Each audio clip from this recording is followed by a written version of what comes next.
Le livre de Job, chapitre 9.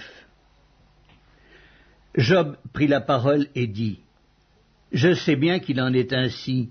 Comment l'homme serait-il juste devant Dieu? S'il voulait contester avec lui, sur 1000 choses il ne pourrait répondre à une seule. À lui la sagesse et la toute-puissance, qui lui résisterait impunément? Il transporte soudain les montagnes, il les renverse dans sa colère, il secoue la terre sur sa base et ses colonnes sont ébranlées. Il commande au soleil, et le soleil ne paraît pas. Il met un sceau sur les étoiles, seul il étend les cieux, il marche sur les hauteurs de la mer. Il a créé la grande ours, l'Orion et les Pléiades, et les étoiles des régions australes. Il fait des choses grandes et insondables, des merveilles sans nombre. Voici, il passe près de moi, et je ne le vois pas. Il s'en va, et je ne l'aperçois pas. S'il enlève, qui s'y opposera? Qui lui dira : que fais-tu? Dieu ne retire point sa colère. Sous lui s'inclinent les appuis de l'orgueil. Et moi, comment lui répondre? Quelle parole choisir? Quand je serai juste, je ne répondrai pas. Je ne puis qu'implorer mon juge. Et quand il m'exaucerait, si je l'invoque, je ne croirai pas qu'il eût écouté ma voix, lui qui m'assaille comme par une tempête, qui multiplie sans raison mes blessures, qui ne me laisse pas respirer, qui me rassasie d'amertume. Recourir à la force? Il est tout-puissant. À la justice? Qui me fera comparaître? Suis-je juste? Ma bouche me condamnera. Suis-je innocent? Il me déclarera coupable. Innocent, je le suis, mais je ne tiens pas à la vie, je méprise mon existence. Qu'importe après tout, car j'ose le dire, il détruit l'innocent comme le coupable, si du moins le fléau donnait soudain la mort, mais il se rit des épreuves de l'innocent, la terre est livrée aux mains de l'impie, il voile la face des juges, si ce n'est pas lui, qui est-ce donc? Mes jours sont plus rapides qu'un courrier, il fuit sans avoir vu le bonheur, il passe comme les navires de jonc, comme l'aigle qui fond sur sa proie. Si je dis « je veux oublier mes souffrances, laisser ma tristesse reprendre courage », je suis effrayé de toutes mes douleurs. Je sais que tu ne me tiendras pas pour innocent, je serai jugé coupable. Pourquoi me fatiguer en vain? Quand je me laverai dans la neige, quand je purifierai mes mains avec du savon, tu me plongerais dans la fange et mes vêtements m'auraient en horreur. Il n'est pas un homme comme moi pour que je lui réponde, pour que nous allions ensemble en justice. Il n'y a pas entre nous d'arbitre. Qu'il pose sa main sur nous deux, qu'il retire sa verge de dessus moi, que cette erreur ne me trouble plus. Alors je parlerai, et je ne le craindrai pas, autrement je ne suis point à moi-même. Le livre de Job, chapitre 10. Mon âme est dégoûtée de la vie. Je donnerai cours à ma plainte, je parlerai dans l'amertume de mon âme. Je dis à Dieu, ne me condamne pas, fais-moi savoir pourquoi tu me prends à partie. Te paraît-il bien de maltraiter, de repousser l'ouvrage de tes mains et de faire briller ta faveur sur le conseil des méchants? As-tu des yeux de chair, vois-tu comme voit un homme? Tes jours sont-ils comme les jours de l'homme, et tes années comme ses années, pour que tu recherches mon iniquité, pour que tu t'enquières de mon péché, sachant bien que je ne suis pas coupable et que nul ne peut me délivrer de ta main?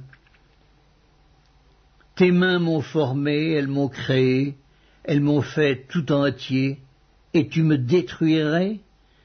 Souviens-toi que tu m'as façonné comme de l'argile. Voudrais-tu de nouveau me réduire en poussière? Ne m'as-tu pas coulé comme du lait? Ne m'as-tu pas caillé comme du fromage?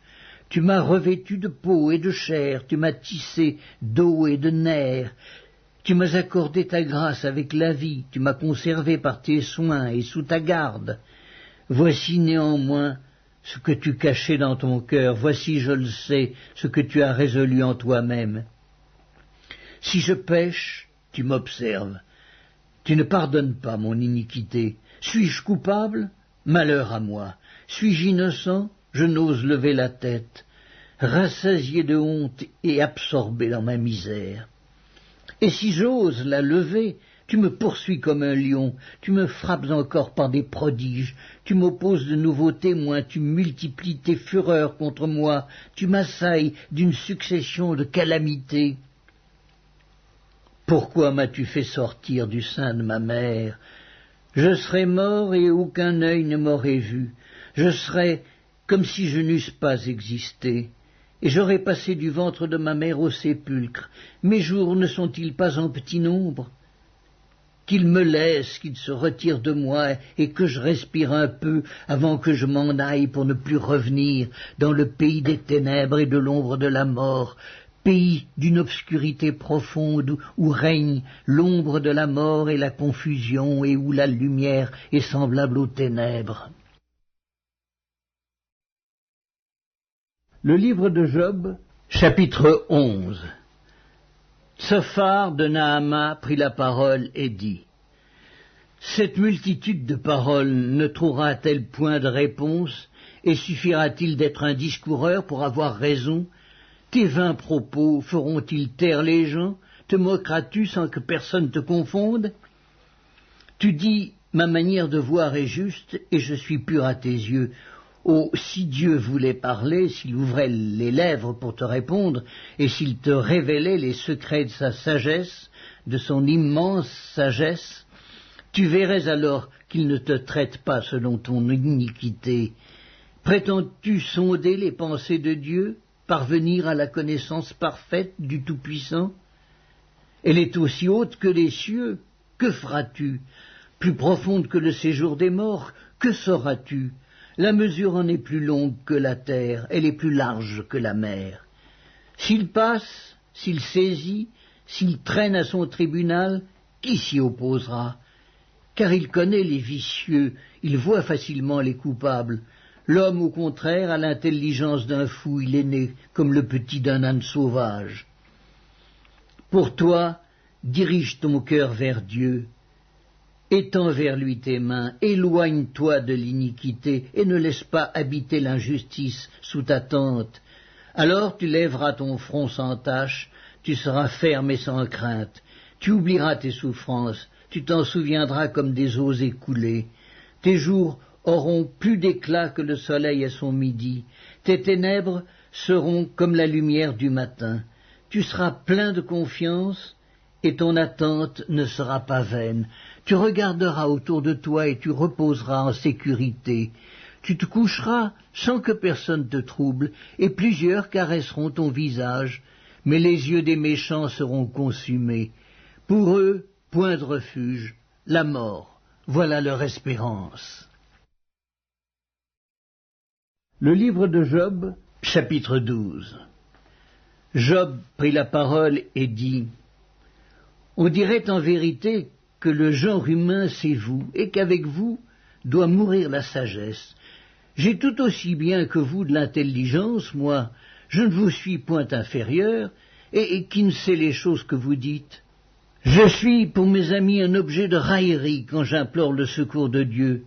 Le juste, l'innocent, un objet de raillerie. Au malheur le mépris, c'est la devise des heureux. À celui dont le pied chancelle est réservé le mépris. Il y a paix sous la tente des pillards, sécurité pour ceux qui offensent Dieu, pour quiconque se fait un Dieu de sa force. Interroge les bêtes, elles t'instruiront. Les oiseaux du ciel, ils te l'apprendront. Parle à la terre, elle t'instruira, et les poissons de la mer te le raconteront. Qui reconnaît chez eux la preuve que la main de l'Éternel a fait toutes choses? Il tient dans sa main l'âme de tout ce qui vit, le souffle de toute chair d'homme. L'oreille ne discerne-t-elle pas les paroles comme le palais savoure les aliments? Dans les vieillards se trouve la sagesse et dans une longue vie l'intelligence. En Dieu réside la sagesse et la puissance. Le conseil et l'intelligence lui appartiennent. Ce qu'il renverse ne sera point rebâti. Celui qui l'enferme ne sera point délivré. Il retient les eaux, et tout se dessèche. Il les lâche, et la terre en est dévastée. Il possède la force et la prudence. Il maîtrise celui qui s'égare ou fait égarer les autres. Il emmène captifs les conseillers, il trouble la raison des juges, il délie la ceinture des rois, il met une corde autour de leurs reins, il emmène captifs les sacrificateurs, il fait tomber des puissants. Il ôte la parole à ceux qui ont de l'assurance, il prive de jugement les vieillards, il verse le mépris sur les grands, il relâche la ceinture des forts. Il met à découvert ce qui est caché dans les ténèbres, il produit à la lumière l'ombre de la mort. Il donne de l'accroissement aux nations, et il les anéantit. Il les étend au loin, et il les ramène dans leurs limites. Il enlève l'intelligence aux chefs des peuples, il les fait errer dans des déserts sans chemin, il tâtonne dans les ténèbres et ne voit pas clair, il les fait errer comme des gens ivres. Le livre de Job, chapitre 13. Voici, mon œil a vu tout cela, mon oreille l'a entendu et y a pris garde. Ce que vous savez, je le sais aussi. Je ne vous suis point inférieur. Mais je veux parler au Tout-Puissant, je veux plaider ma cause devant Dieu, car vous n'imaginez que des faussetés, vous êtes tous des médecins de néant. Que n'avez-vous gardé le silence? Vous auriez passé pour avoir de la sagesse.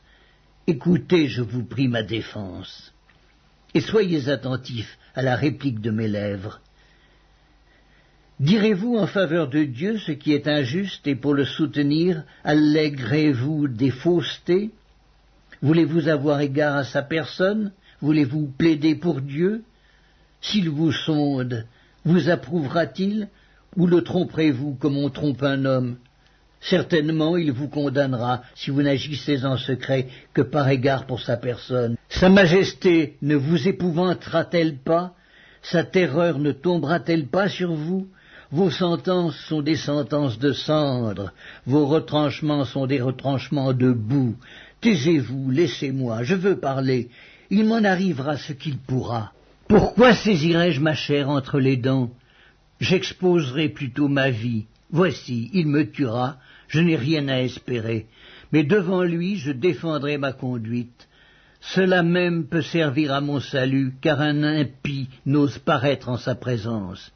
Écoutez, écoutez mes paroles, prêtez l'oreille à ce que je vais dire.